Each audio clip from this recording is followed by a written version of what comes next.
Well, hello. I know I've been absent. I was skiing and playing around south of, not just south of the border, south of the equator. It was kind of fun dealing with things. Candace, I know I mentioned to you one of the things that I learned was up here in the north, we're always talking about north facing mountains, right? So when you have a north face, you don't want a north facing driveway up here without having it heated if you live in the north, because when the snow comes in, it doesn't melt.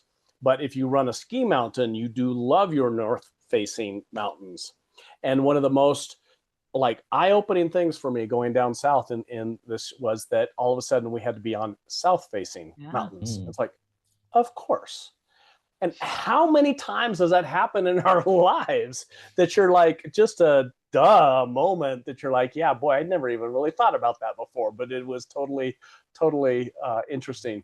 Well, joining me today, of course, I'm Tom Powell. Joining me today, we have Candace Powell from the Founders Office and the Brehan Group, and also Jackie Kuiper. And you guys have a special WTF coming up, recording later after this. Did I hear that right? Okay, we'll talk more about WTF here in just a moment. And Jackie, you just got back from a brouhaha, right? Are we It sharing was a pictures of that? brouhaha. That's a fair word for it. Yeah. Yeah. It was right out of something where banjos and something was playing. I don't know. The theme was Joe Dirt. Joe Dirt. Okay, I got it. Well, we're going to have fun. I haven't been here, but we're going to talk today. As a founder, you're building two things oftentimes at the same time, a business and a life. And that business is supposed to make the life possible. But what happens when the business succeeds and the joy disappears? Today, you're going to hear from two founders who've spent decades exploring how better decisions about cash flow, control, wealth can help you build a successful business without becoming trapped by it. Kim Butler, a good friend of mine and the founder of Prosperity Thinkers, and Todd Langford, founder of Truth Concepts, have not only advised entrepreneurs and founders, they've built businesses themselves. They've created a movement and worked together to challenge conventional financial thinking. By the end of our conversation, you'll have a clearer way to think about one essential question: how do you build a business that creates wealth, freedom, and joy for the person running it? You. Kim, Todd, welcome. So glad to have you guys on. Oh, thanks for having us. Absolutely. Are you guys coming to us from the ranch? We are, Yes. yep. Mount Enterprise, Texas, population 500 and a few, depending on the day. How many alpacas in that 500? Well, I did bring my little show and tell. You have to have something soft. I'm sure there's a few, plus some dogs. Yeah. Oh, absolutely. Absolutely. Well, that is so cool. Well, I don't know that there are, other than farming, possibly, but ranching and farming are probably two of the most difficult, challenging businesses, but are fundamental to everything we do. And I think there's always these great scenarios. But you guys are in the wealth management business as well as doing the ranch and everything else, right? I don't even know that wealth management would be the right term, because you're in the wealth creation, wealth sustaining, all sorts of different things. So why don't we start there? Tell me about, I guess let's talk about Truth Concepts first. And by the way, this is a ask questions from our audience, bring things in. So Todd, as you're there, if you want to even say, have you thought about this, or however we want to get in there and prompt some questions, we're happy to do that as well. Right. So Todd, Truth Concepts. Yeah. So it's software for advisors to help relay ideas, and it doesn't. It's not like AI where it solves. You put somebody's name in, and it spits out some answer that would fit the average of everybody. It's more involved from the advisor standpoint, really understanding how the big picture works and taking these small pieces and initially, and at least looking at what are the impacts of if I stay on this path. What is the traditional thought? What is maybe a little different thought? So to be able to play some what ifs, to be able to look at it and say, what happens here versus this in small, I would say, micro learning capabilities on small individual calculators, and then also the ability to put everything in, make small tweaks, and see how stuff interacts with everything. Because a lot of times, what we see in the financial industry is like one-offs. This particular thing beats something else. great, but how does it interact with everything else you're doing in your life, or more importantly, what you want your life to look like in the future, as far as stuff that's outside of the math? Yeah, the math just provides us the vehicle to allow us to, be able to come forth with our dreams, our desires, our legacy, all those other things. And you're helping specifically the financial advisors in the space. Is Correct. that principally what you guys design? But you're taking these concepts, and I've seen your stuff, which is just, it's fascinating because it takes complex concepts and makes them much simpler to understand for the financial advisors, so they don't have to use the big words, and then they can help their clients, right? Because I think everybody's like, oh, I just want to hand it off over to there. Is that essentially what you do? Absolutely. And a big part of it is, really when you boil everything down, financial decisions, there are a lot of simple decisions. And I think what's happened in the financial markets overall is it's become, a direction of trying to make everything so complicated that clients just have to say, okay, just tell me where to sign because I don't get it anymore, right? Versus them really having some responsibility of taking some of that on themselves to be able to make those decisions. And that's what we hope advisors will do with the software, is take it and be able to explain it to clients in a way that's understandable so they can actually make decisions on their own instead of just relying on somebody else's opinion. Are you finding that most of the financial, or many of the financial advisors, are moving away from having that, broker-dealer kind of relationship and more into the investment advisor, where it seems like it's aligned with what the clients are as opposed to selling the just good old-fashioned broker products? I hope so. That really is the goal. That's really the desire of what we want to happen over time. How fast it's happening, when it's part of what you see every day, it's never fast enough, right? But we hope that movement is happening and that people can make those decisions. I think what's one of the big issues in the financial industry is that it's become very combative.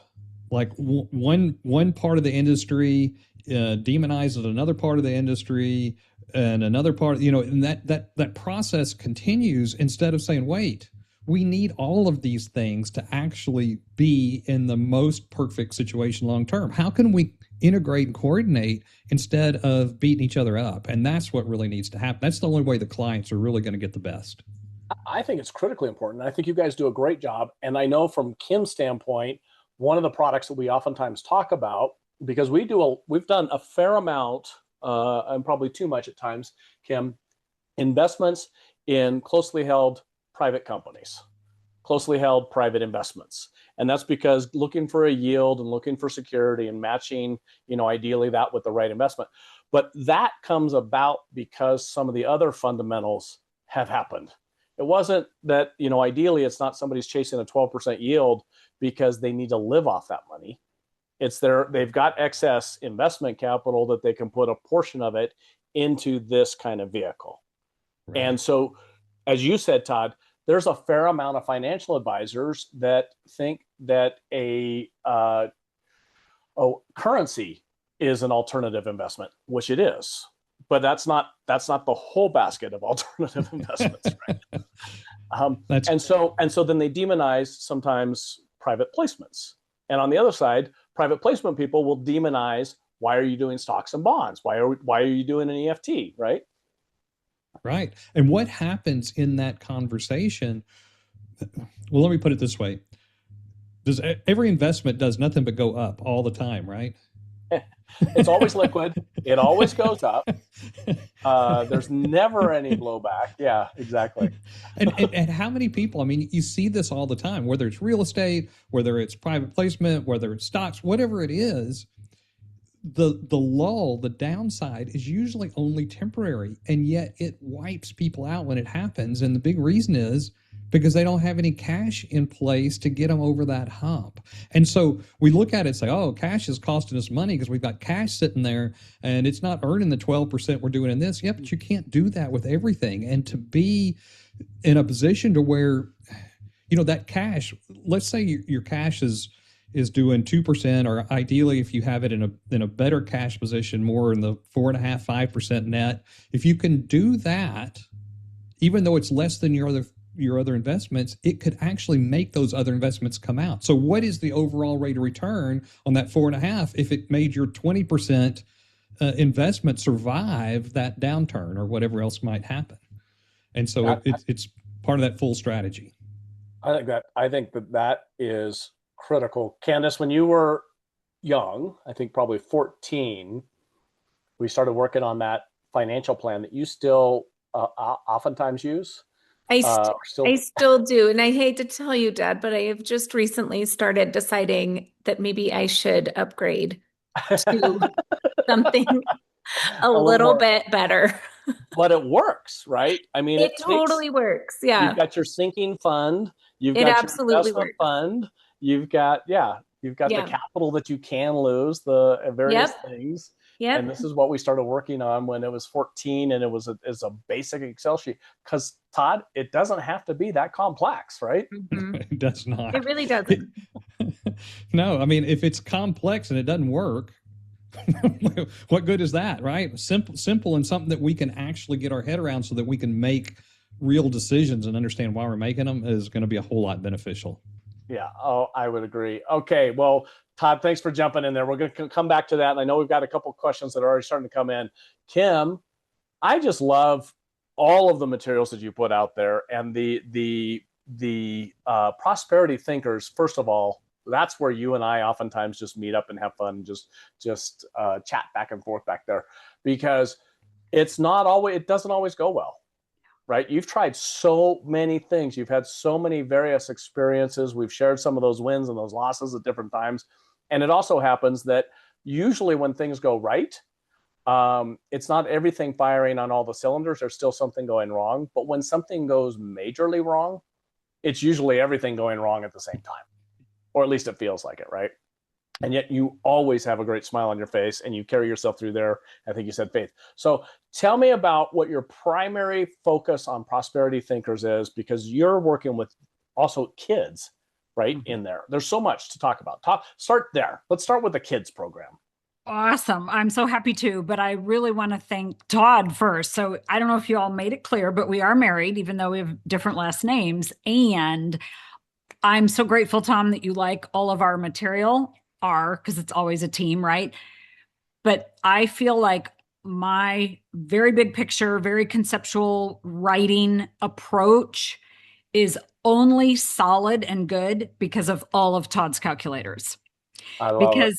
Right? I mean, there's just so many salespeople out there, so many people that are great at the concept, they're great at the narrative, they tell the stories, they get the inspiration going, but it's weak on the proving side, the numerical side, the mathematical side. So like, just as an example, I have lots of books on Amazon. One of them is about life insurance. It's one of my faves. But look at Todd's book, right? Conscious Calculations, huge, big, calculator oriented. And that's what it takes. It takes both the concept and the numeracy, the math behind it. And even though money is not math, a challenging statement, it is absolutely something that must be calculated. And so to pick up on your kids thing, how do we involve these kids? So a lot of us either have kids or we have grandchildren that are young. We want so desperately to get them involved in money, but you can't homework money. And there's all these schools and they have all this financial literacy stuff, and they have had since really all of us were in school. It's definitely more prevalent now. But America is not doing any better with its money. Our society, and I would include Canadians, Todd's software is appropriate for Canadians to use as well. We're not doing any better with the money. So my newest project, and because I am a 4492 Colby profile, I always have a new project that I'm working on, is called Prosperity Parents. And it is to help parents talk to their kids about money, and whether it's a penny or $8 billion, it really doesn't matter. Those children, and I'm talking like starting at age 2, all the way up to the day we die? I mean, right? We always need to be having conversations about money, and families don't always do a good job of it. So my prosperity parents efforts are going to be to help people have the conversation around money and make it really relevant and really implementable, which means really hands-on for kids, because that's the only way they're going to learn about it. Okay, so for both of you guys, and Todd, I think you work with financial planners at maybe a different level than Kim does. But Kim, I know you work with a lot of financial people, especially in the insurance space and such. How uncomfortable is it to have conversations for other people to have conversations with their kids about money? I would throw the question back to the community that's listening today. I mean, if you wanted to put it on a scale of 1 to 5, 1 is this is so easy, like piece of cake, we got this. And 5 is I'm afraid, I'm embarrassed, this is hard, I don't know where to start, I'm stuck, I don't want to, I didn't have it from my parents, right? All the things. Where would it be? And I don't know if you guys have a chat box going or something that people can put in a 1 to a 5, but I know from my own research around our own clientele, and as you said, I deal with the advisor community as well quite a bit and just helping Todd do what Todd does. It's crazy high. People are all those things. They're afraid, they don't know where to start. They think it has to be complex. And one of the prosperity parents' messages is it's one thing, just one sentence, one little conversation, one remembering that we have 2 ears and 1 mouth. And as parents, really, we can do best by just shutting up. Kids know about money. Oh, yeah. We shut them down on it, right? A fair amount of time. They know about acquiring stuff. They want to, but many of them don't have to necessarily work for it, and that's always been a complexity within there. I am going to share, you said something from the beginning of the, age 2 or 3, and I'm going to compliment Candace out there from her little ones have been, so my grandkids, she's been teaching them money management and opportunity of how to earn money, not just save it, but also how do you invest it, and how do you also live a lifestyle that's really cool. Right. So all the various things. So you got to be able to think of it. Scout decided she was going to start a rock band. Right. Cool. Yep. Which was super cool. 9-year-old doing a rock band, gets a park thing going on. They're going to all come to the band. She doesn't really have. Not a single child actually had any sort of musical abilities or training. Oh, that's secondary. Yeah. No, but you know what they did? She's You a know what dreamer. they figured out pretty early? Merch. They needed merch. And parents would buy merch. She asked me, I was on merch. I was informed I was on merch. And then I asked her a couple things and she was like, I really need you to focus on merch. I was like, okay. Are we going to have a song list? Or well, that's not really all that. So I'm thinking about like stay in your lane, Mom. a band, right? It was all about the shows that we grew up with. Kim and Todd. So I'm going to change to another thing here. So as we were starting the show, I was mentioning, we have a scenario going on today where our house here, I'm up at the cabin, we're doing a hospice scenario for one of our family members as they are passing along. And one of the most interesting parts was to be able to watch my father-in-law have the conversation with his daughters and his wife about the finances and where they are and where they're aligned and what happens post. He's been thinking about this, as he put it, since he was 25. He's 85. This man has lived that life of doing those things. And I got to tell you, what's most gratifying about it is he and I, we skied. He had over 100 days last year at 85, right? He was 84. That is amazing. Included down south of the border in Bariloche. He just got back from 7 weeks in Europe, felt a little under the weather, and we find out that, he doesn't have much longer to live at that point. But all of that was because of the financial freedom. And that financial freedom was because at an early age, he decided that is what enslaves him to other people, is if he does not have financial freedom. right? He's got to take care of his health. He's got to take care of his family, but he's also got to take care of the wealth. And it's not about passing on the wealth and making somebody else's his lineage wealthy. It's about, here's the things that I need to take care of. And, I think that that's a piece. And Kim, you guys do that in a special way, right? In your Prosperity Thinkers, because you also help talk about not insurance as a life product that most people think when they're in their 20s and 30s and they have a kid and they've got to take care of that, or their spouse, they buy a more, they got to do. You guys actually use insurance as a savings product as much as anything else, right? Can you give an example of how that actually works? Sure. It's so interesting. Every single person with their money is on two parallel paths. There's the growth path, the investment path. That's what every financial advisor talks about. That's what the media talks about. People think there's only one path. But you guys know from the legal and the structure perspective, and we know from the insurance perspective, the protection path that is right along parallel with that is just as critical. And frankly, for the young founders that you all are talking to, probably more important than the growth path, because they're going to figure out the growth path. They're going to be somehow involved in a business, and maybe they already are, that is growing. But that protection path, it's the boring stuff. Nobody wants to talk about it. It's why your guys' process is so valuable. Life insurance is the oldest financial product out there. And yet, like Todd was saying, it's so vilified. Everybody hates it, right? Crazy. Well, and it's interesting when you look at that protection path, most people think that it's perpendicular or opposite to the wealth creation path. It always looks like something that is going to impede that wealth path. And it is because of the way most people acquire that protection. And what we look at is, rather than separating those things, if we combine them and look how they coordinate and work together, it might be that we can kill two birds with one stone, that we can actually have the wealth path and the protection path supporting it in the same direction. But that comes down, again, to strategy and the right products in place. Most of the way people buy insurance and other things, it is a cost. But what if it wasn't? What if it wasn't? And I think that that's a key part for those, our founders out there. And Abdullah, you even asked a question about raising capital, which we'll try to get to that. Maxine, we'll make sure and answer your question as well.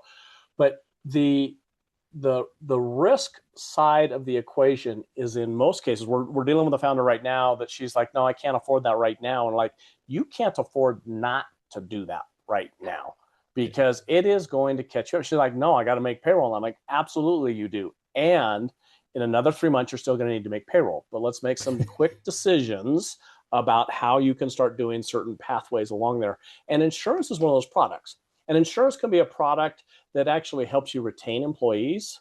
You can help, gift it to your family members. You can help build this retirement account. And when you don't have, sometimes many founders find they have more month than they have money. And so when you have those periods of time, you can't make it there, right? But I think I love the Jim Rohn, I'll pay attention to it. His quote was, I'll pay attention to it when I have more money. Well, you'll never have more money. Right, you'll never outpace that. There'll always be something, a new business idea. Kim, you're only a 9 as a quick start. I'm sorry, I'm in that. Which that, if you don't know the Colby, it's a 9 is phenomenal ability. I think Dan Sullivan, myself, and a handful of others are in that same range of people. It's or 10s, right? We're 10s, yes, yeah. You asked for an example, and Todd set it up really well at the beginning of our call, and that's pull together life insurance. So we're talking about whole life insurance and term insurance. So that's for your founders that don't have extra cash flow. Term insurance is vilified by life insurance people, and it should never be. It is a very appropriate product for people that do not have a lot of cash flow right now, really, no matter their age, but especially critical for young families with those kids, right? So if people get no other message from me, it's please go buy some term insurance. Now, if you want to up level that just a tad, and I'll get to my example in a minute, buy what's called convertible term insurance or switchable, because that means in the future you can convert or switch it to whole life when you do have cash flow. And there's a lot of convertible term insurance out there that's not convertible to whole life, WHOLE, the kind that's been around a couple hundred years. So here's your example. If you have somebody that's got real estate, they have alternative investments, they probably have some stocks, bonds, and mutual funds as well, and you want to combine it. So we've talked about coordination, we've talked about parallel paths. You want to combine it with whole life insurance as an asset. Tom Wheelwright, Robert Kiyosaki, CPA, he says, if you want to convert an expense to an asset, convert your term insurance to whole life. So you build up this protection path, this cash value that's very boring. Like Todd said, it's earning 4%. Now that's without taxes. So it is a very efficient place to store cash. And because you have that cash, you can solve emergencies and take advantage of opportunities. Well, what might an emergency be? I'm going to throw another one in there too. Yeah. And it's not easily attacked so by creditors and regulators. Yeah. Another protection. It's a major, major, major protection. Yeah. Yeah. So you solve emergencies, your business, your investment real estate, your property that needs a roof redone, your investments that have a capital call. Okay, we could all look at those emergencies, but then it also enables you to take advantage of opportunities. That deal that's the deal of the decade that frankly probably comes along once a week, but we're not looking at it because we don't have the cash, right? So you want to store that cash. And the example is, if you can look at the life insurance alongside all those other investments, and Todd's calculators can actually measure this, whether it's investment real estate, alternatives, stocks, bonds, mutual funds, doesn't matter, whatever your flavor of the decade is for investments, you look at your cash position along with, then your investments will do even better, because you have the ability to deal with the capital call. You have the ability to deal with the parking lot that needs to get resurfaced, or the new air conditioner, or whatever it is, the payroll, right? And then furthermore, last sentence on this, for those raising capital, you're going to have a requirement from your investor, your bank, your VC to have term insurance. Key person insurance is critical. They want that in there too. That's one of the first things we look at whenever we are working with a client. And it's one of the biggest areas that we see founders have a big gap. I think we've talked about it on the Lunch and Learn before. We lost a key member of our team. And it was virtually impossible to replace her with 1, 2, even 3 people. And these are just realities for founders that, you've got to think through it, not just for yourself, for your extended team, and also the impact for those team members' families as well. And so having products that can be flexible in both helping support the business, but also supporting key team members' families, using it for retention. There's so many benefits. Retirement. Using these things as a plan, a strategy for founders, because we know that majority of founders' net worth is tied up into the organization. And so there's so many strategies to this that, how often should somebody be looking at their overall financial health, including their insurance strategies? I would say once a year, it's a nice calendar reminder, right? But holy cow, if you've got a fast growing company and you're hiring like crazy, then probably more like once a quarter. That's why a strategic coach works so well every 90 days. Todd, how would you answer that? Yeah, no, I agree. The main thing is to be looking at it. It's amazing how many people, their business at a certain place, let's say they get to a place of saying, hey, this is getting serious. We need to put some protection in place, and then they never look at it again. And 20 years later, they realize they've got, key man insurance or whatever else in place for 20 year ago salaries, which, that that's not going to work. And very the wrong well. people. possibly the Right. wrong people even insured on that scenario, right? So Yep. that is, I mean, it is why we should be looking at. I think quarterly is great. I would be thrilled if people looked at it. Their birthday comes around, go change the batteries in your smoke detectors and go get your evaluation of what everything's going on that. And so there's a question from Sean to kind of expand on what is this great protection, and it's not a single point. You can't just say it's even a life insurance product, because it varies for everything from it's using insurance in total.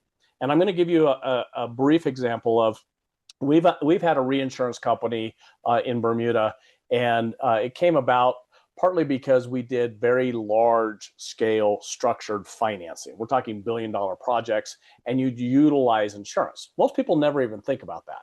And those companies, Lloyd's of London, never think about life insurance, right? But you would not run a business. You wouldn't own your car, a thing that's just not that valuable really compared to your life, and not have it insured, because first of all, we require it to be able to drive on shared roads. Well, it's the same thing within the human life, except for that there's products that allow people to actually have that insurance grow with you over time and give you a cash savings that you can use, right? These are products too that you scale. I say this gently because I think we have come across founders that, they started with an insurance product that worked for them, and they just kind of keep going with that product or that insurance person. And we're all about loyalty and recognizing that you may have outgrown, and you've likely outgrown, the products that your person that you originally started with is even able to offer you. These aren't necessarily the same, off the shelf type products that fit your life at one point in time. And so oftentimes people don't even realize that they've outgrown their providers and the product offering that they're able to have access to. There is this, like, I hate to say it, but almost like secret world of products that are available that you kind of have to scale into and do that check-in and recognize that you may have outgrown what you have access to. Candace, that's an interesting question that's going to take me back to what we started very much at the beginning. Todd, you're working with all these financial planners. Kim, you had this massive army of people that did have the insurance network out there of people. And we're founder focused. I mean, we really put it there that when we come in and we provide the advisement to founders, it's from the founder's advocate standpoint. So it's not just about growing the business, it's about how to grow that. And we know that from statistics, roughly a founder's wealth is about 80% their business. And without the founder in the business, that actually could end up being very devastating to their whole entire estate. But Todd, I've got to guess with the majority of population are not founders. So that means the majority of financial planners out there are not working with founders. And you guys are unique in that you guys are both founders and work with founders. How does that change the ups and downs of cash flow? And one of the things you're looking at with insurance is looks like it's a monthly outflow always. How do you do that? Well, I think that even if you're not a founder, you still have, to use Kim's words, lean years and green years, right? That still happens. And Tom, I think what you said earlier was right on point. And that is, it seems like it's not one thing that goes wrong, it's everything that goes wrong. It's like, how does everything go wrong at the same time? All of a sudden, the car has an issue, but now I can't get to work, so I've got an issue with, it's a whole circular problem. And I think that's part of it, is most everything builds on everything else. And so when it's building negatively, guess what? It just compounds that problem. And so being in a position, whether you have the bigger problems or I guess more problems from a founder standpoint because of the intricacies of so many moving things that can go wrong, still on an individual basis, the same things happen in life. We need to be in the same spot. And the same types of opportunities might come along if we're in a position of cash. And I think a lot of times what we see people do is, let's say they get into a position of cash because they don't have anywhere to sit on that cash where it's earning a reasonable rate of return in the midterm. They make a rash decision. They buy something they haven't thought all the way through because they feel like, I need to get this working, rather than waiting for the right opportunity to be there. Or they've got this cash, and they're like, ooh, and I can get into a SpaceX, or I can get into all things that are great, right? Potentially to be able to get into as these investments. And they're the flavors of the day. Ooh, boy, if I would have bought Google originally and rode that up type scenario, so now I need to buy the next, whatever I think Google's going to be. And, I love it may even be Wheelwright that says, get rich slowly type scenario from investments. Well, it's funny, even with investments, it's the same thing as Vegas, right?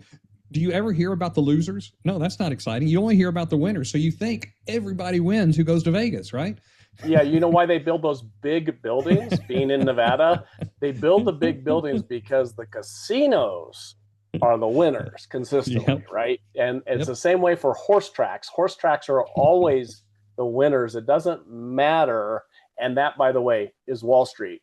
Wall Street is always the winner. And so are the insurance companies, right? The insurance companies don't, at the end of the day, lose money, but they do provide, in many cases, great products that help people along the line. Well, so we've got one major question out there, which I know, Kim, you're going to be able to answer it really quickly, but what's the difference between permanent life and whole life? What's your primary piece on that? What do you say?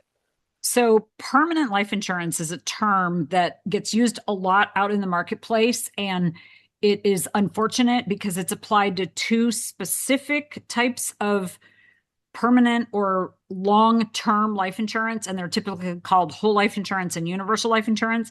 This is not easy to answer quickly, but let me give it a shot. So there's term insurance, which is clearly temporary, and it's so good. I reiterated that earlier.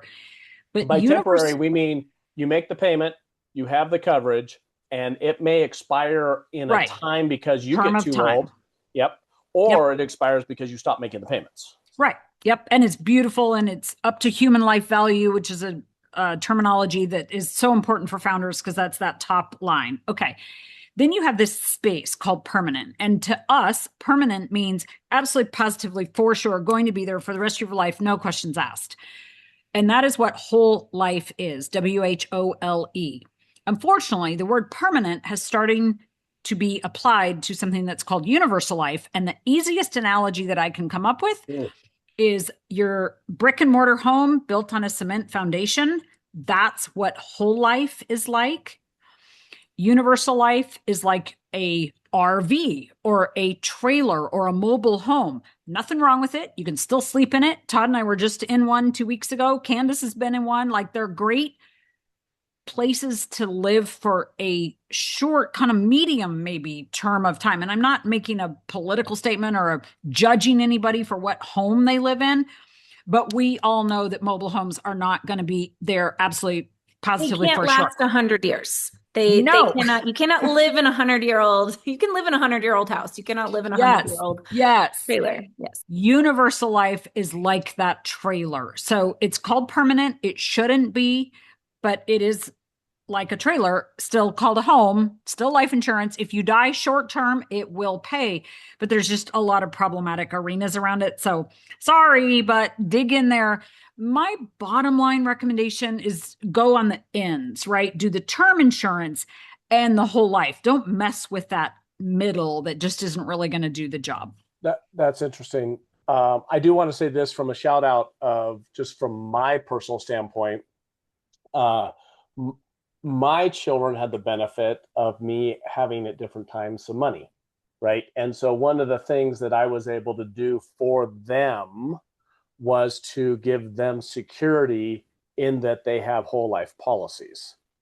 And so those were prepaid, fully paid, paid for type scenarios. So they never had to worry about having a job or something that along the lines that they couldn't be taking the risks financially because they needed to make sure and put those things in places.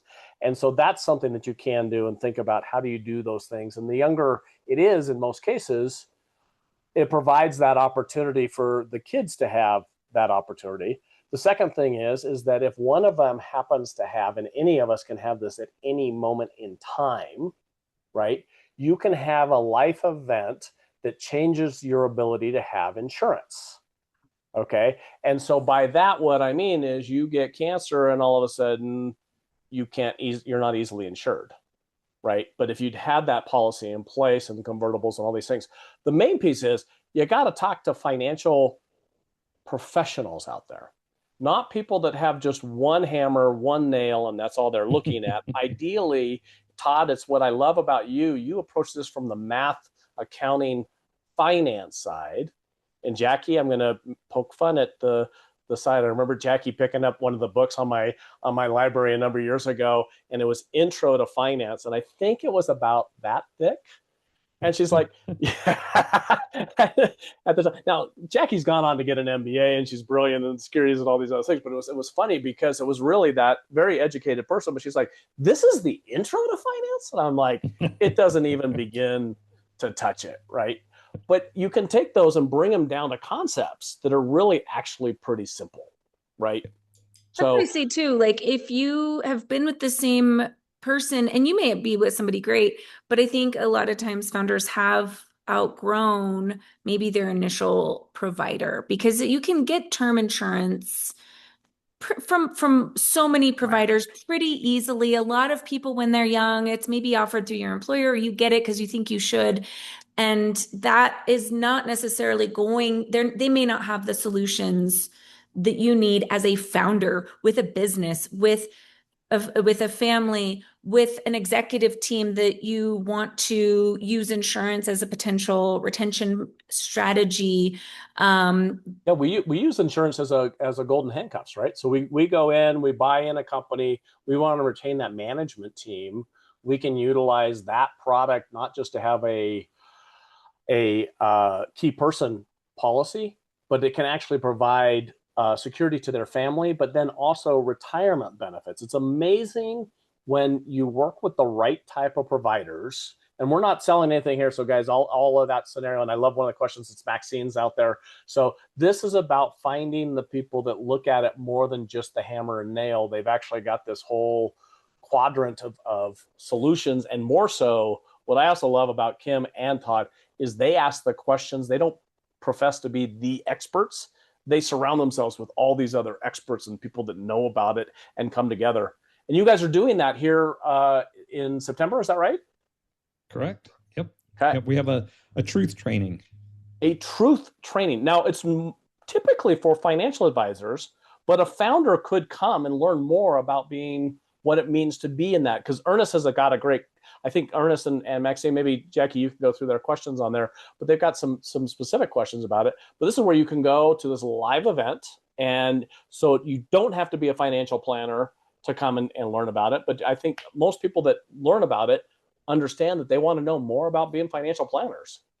Yeah. Well, it's interesting. They want to know. Hey, Todd, hold on. Sorry. Yeah. They want to know more about personal finance. It's not the side of the business that's the advisor side or the planner side, right? It's personal finance. And it has been so complex out there in the future. And I think that's Todd's gift. And that's why I wanted to speak, because he won't brag about himself, but I will.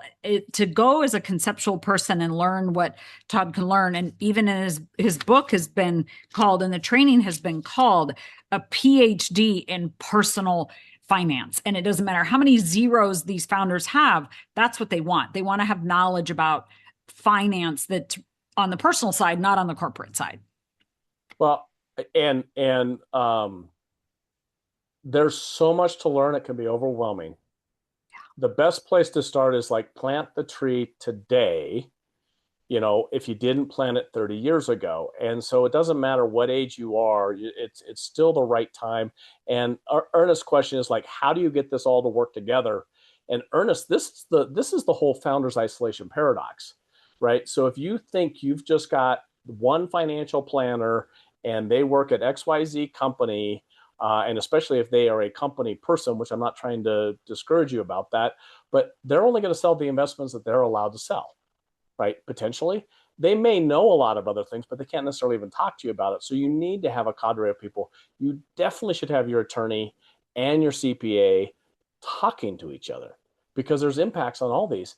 And we saw this back in the oil and gas, Candace. We'd have people say, oh, you can't write off oil and gas. And it's because they'd never seen it done before, because they'd never had any clients that had oil and gas, right? So you got to have the right people and the right, and it ideally grows with you. The other one I use is, it's usually your small town bank that most founders start with. And if you have success, you will outgrow your bank. But most founders are so slow because of loyalty to that small town bank, they don't move on to find the other bankers that they actually need to have in there. And it's kind of the same thing with their financial advisors. If your financial advisors aren't keeping up with the times and looking at things and looking at opportunities, they may be a part of the equation, but they may not be the right part of the equation. And it's not that they're not telling you something or not doing anything right. Like Tom said, there's limited products depending on who you're working with. And so that's why I say you may have graduated out of some of these spaces. And as the founder's office, that is what we do, is we're looking at all of these components, and insurance is a big part of that. And we're looking at where have you maybe capped out, and who do we need to get you to get you access to different banking that you didn't know existed, because your bank doesn't have it and they can't tell you about a product they don't have. Insurance that you don't know is available, you don't know exists, and we're going to help you get to the right group. So we're looking at it from this whole approach, and helping the founders graduate up to the products that in general you're not finding them on billboards, you're not finding them in ads all the time. Yeah.